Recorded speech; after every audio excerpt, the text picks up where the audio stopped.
Welcome to the grilling of the 2014 Comics Choice Lifetime Achiever Award winner, Mark Banks. Ladies and gentlemen, Mr. Mark Banks. Oh, thank you very much.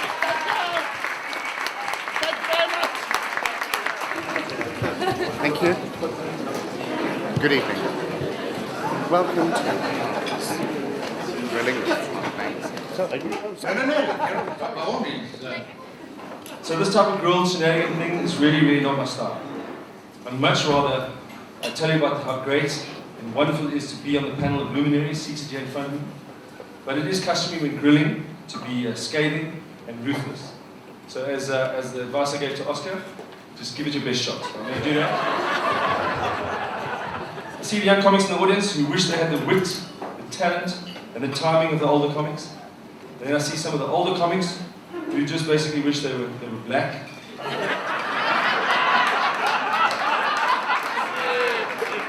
Lifetime Achievement Award, or as the comedians call it, time to pack it in, old man. The Lifetime Achievement Award is given to someone who has spent a large amount of time in the comedy industry. Mark, you are like a sausage. You are on a roll. We are actually, it reminds me tonight of a wedding. We are the dysfunctional fucking family talking to you. You are the bride, the groom is deaf. Because that is why we are giving you this award. You must understand that, because we can't see anything for you anymore happening in your career. You understand that, Mark? So it's like we're telling you, you are fucked up, and then you must sort of rest in pieces. Congratulations. Let me tell you the real story about Mark Banks. Mark Jennifer Jeremy Allison Banks was born in 1932 in a small abandoned logging station in the Titicaca forest to two men, Alfred and Tombela,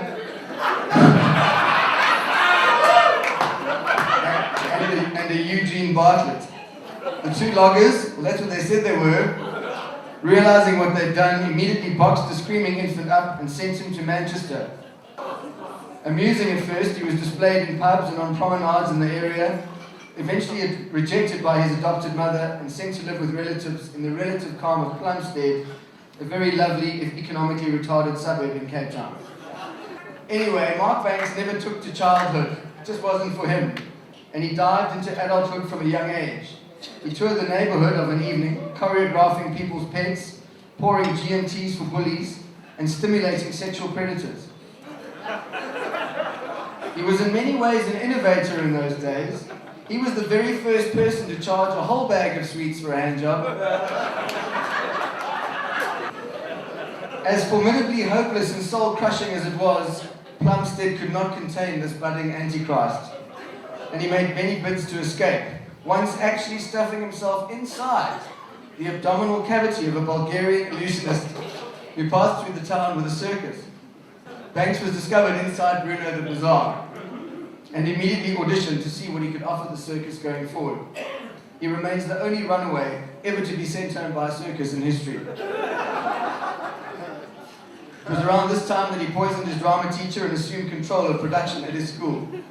He presented 18 large-scale musicals, one about sodomy, before he was stopped and expelled. He immediately left the premises, refused to look back, and made for the nearest Pick and Pay, determined to learn the art of shoplifting. Luckily, in the canned food section, he fell in with a small band of thieves ruled over by former Rhodesian Bobby Heaney, whom charge sheets later referred to as a Fagin-type artless dodger figure. It was under the guidance of Heaney and a rather dangerous older man of no fixed talent known to authorities as a Gordon Mulholland that Banks entered the world of advertising, where he discovered that theft doesn't have to just be of groceries and clothes, but could also be of ideas, concepts, and much later jokes. And this is where it gets saucy. In a drunken, grief-fueled binge of rage and self-loathing, Mark had unprotected sex with Dawn Lindbergh. Not his fault, he thought it was dead. This terrible mistake would haunt him for the rest of his life, as it resulted in his pregnancy at the height of his career, and the birth of his only child outside of wedlock. Anyway, we've all made mistakes, including me, clearly. So now Mark is a lifetime achiever, which is a very double-edged sword. I mean, it's lovely, but the writing is on the wall for a South African artist who's now made his lifetime achievement. I'm talking about a friend who I once phoned on a Sunday afternoon and said, "What are you up to?" And he really said, "I've just woken up in some shitty hotel room with drugs everywhere, a dead hooker in my bath, my gums are itchy, and there's a Nigerian trying to cut my arm off with a panga. And do you know why?" And I said, "No." And he said, "Because the baker's man can."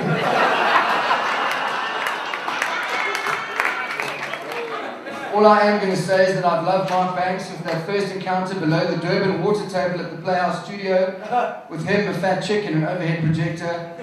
But I've also hated him since I heard thunderous, raptured applause from under the stage as he stormed the Hilton Festival, as I knew I myself was about to go up there and die horribly in the shittest musical ever produced. First of all, thank you all.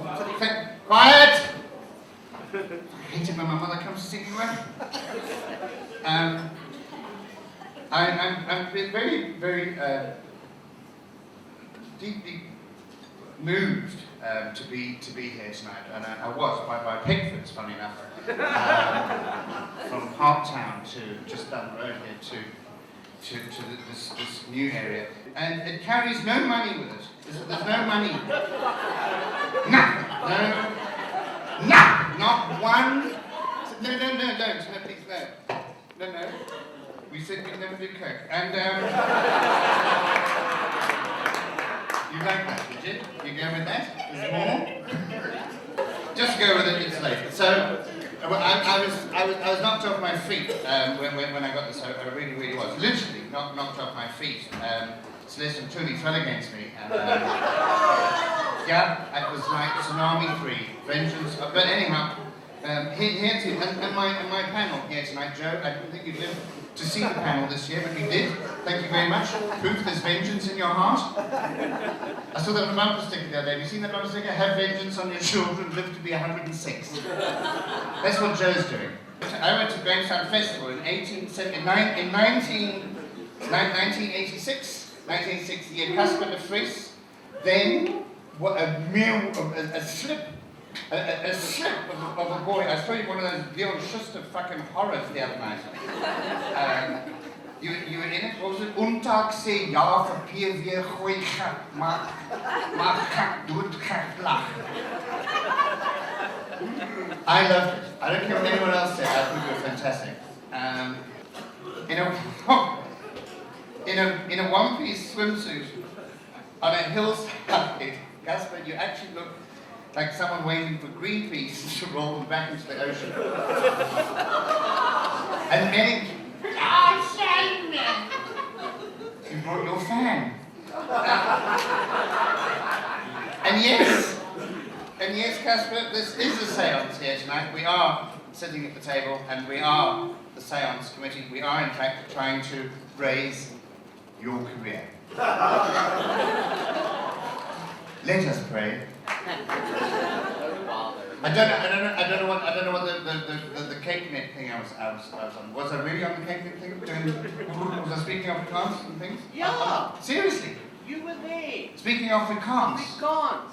And it was terrible. It was funny. Where's the other mic? Let me just tell it. No, I've got it. Yeah. For anyone who wants to take offense, here it is. I actually stole it from The Sound of Music at the theatre. Earlier tonight, I went backstage to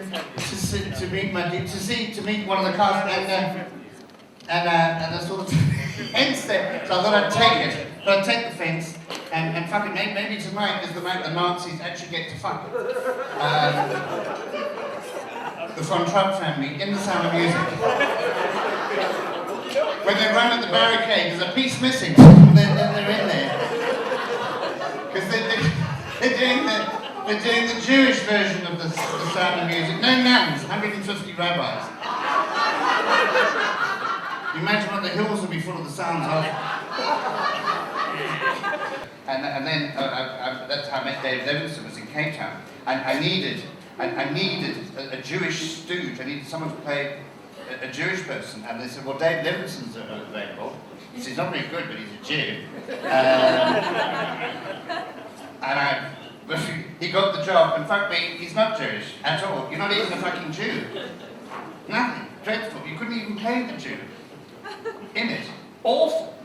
Really, really bad. Why are you making fun of me? And I did a show where it started at the backstage, and I had a guest artist who was a pianist. And at the start of the show, we had to announce, ladies and gentlemen, we're terribly sorry, but tonight's guest artist, pianist, Val Van Blumenstein, will not be performing tonight as she was murdered. Thank you. Enjoy the show. Dave Levinson had a Walkman set on, and we were linked to the stage. I was on stage, and we're going to send Dave Levinson out onto the streets of Rondebosch to go and find someone to fill in for the guest artist. And Dave had a headset on, and you could hear him through the speakers. Thank you, John. And he'd arrived with an old woman on crutches with a dog with an eye patch on its arm. And that was during that run that the Muslims came to shoot me. And when they stood up with guns blazing, I thought, rather than fucking face you for another 3 weeks, I thought, fucking shoot me. Do it! Shoot me! And they didn't, and then the show ended. The show ended, and I had to leave the theatre. I still had my mouthpiece on, my microphone and headset, and fleed in Bruce McCall to Musenberg Beach, the open of the car on Musenberg Beach, and they said, just fucking run for your life. And I ran for my life. Fuck knows where you run for your life at 11 o'clock on Musenberg Beach, in winter, in Cape Town. And I had your phone number, I phoned Dave Levinson's phone number. I had very little talk time left, and Dave Levinson answered the phone, and I was running for my life. And I said, Dave, and you said, Jesus, where are you? I said, I'm on Musenberg Beach. What are you doing on fucking Musenberg Beach? I said, I'm running away. I can't talk much on now. I'm going beep, beep, beep, beep, beep, beep. Dave Levinson, ladies and gentlemen, and I never ever forgot that. Anything bad that's ever happened to you, ever in your life, ever. I was behind that. but very, very handsome, don't you agree? Do you think he's very, I like the clip, the dimple. Is it the dimple they called? I thought it was the dimple, but it's actually where he was conceived through the bars of Paulsville Prison. So it's a congenital defect of having been home. But I've watched Dave Levinson for many years. I've watched him sing. I've watched him dance. I've watched him perform. I've watched his charm, his infinite finesse in all areas of show business. And I come to the conclusion he earns his money the old way by stealing it. I was actually stalked by John Business for many, many years. That's when I first started drinking. John Business, wherever I would go, John Business would be there. It didn't matter what I did or where I went, John Business was there. I got home and had a pet with John Business at the bottom of the fucking toilet with the face of John Business, and followed me for years and years and years and years. And then one day I decided to let him out of the hotel room. And all the things, good and bad, said about John. The one very, very good thing I can say about John is that he was very good to his mother. He never went home. Not once. Thank you, John. John was with me when my mother, I just lost my mother. I was in Pick and Pay Norwood. And I turned and she'd gone.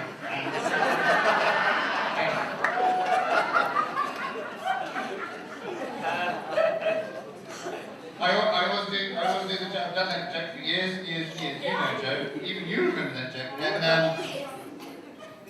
always joke. I'd always say I had a very bad day. I lost my mother today. Pick and Pay Norwood. I think most people die of Pick and Pay Norwood because those fucking announcements that they have.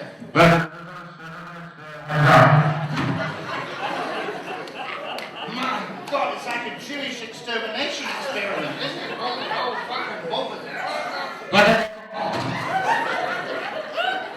What is that shit? Are people supposed to understand that shit when they hear it? What is that shit? It's normally followed by a woman as well as it. You will get a woman in there. Oh fuck, they found another Christian. But thank you for sharing comedy here tonight. Thank you for honouring me with this Lifetime Achievement Award. And most importantly, thank you very much to each and every one of you for supporting the comedy industry and making laugh of the business it is.